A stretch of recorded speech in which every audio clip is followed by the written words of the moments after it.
In a large chamber lit by the glow of a single candle on top of a long desk, a solitary figure completes her work. Upon closer inspection, she appears to be a young woman, with looks that could be considered pretty, save for the puckered red scar tracing from her right eye towards her jaw. The eye above it was pale in comparison to its hazel twin. They both lowered happily as Yplae gazed upon the design she had been working on throughout the day and into the late hours of second shading.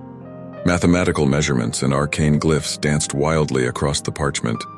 Even after a century of leaving her master's tutelage, the Alvarni woman hadn't improved her nearly indecipherable handwriting. This suited her perfectly, as she worked very hard to keep her designs inscrutable to prying eyes. Amidst the tumble of symbols and numbers, one could make out the image at the center. Drawn from various angles and perspectives was a large scythe. Judging by the schematics, it would be taller than a Homus mail, with a wickedly curved blade almost as long as its snath.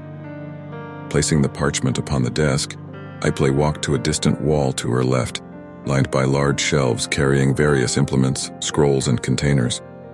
Now, She murmured, perusing the contents of a shelf. where did I leave that? Pulling her bluish-white hair behind a long, graceful ear, she smiled widely. She bent over and grasped the object of her search. It was a large flask made of a purplish crystal encased in golden lines. Floating within its violet murk, a glowing blue ember swirled about slowly. Easily raising it with her deceptively thin arms, she placed it on a well-used table in the center of the room. The Soulcrafter's eyes took on a malignant light as she traced her finger over the Psyche flask's surface.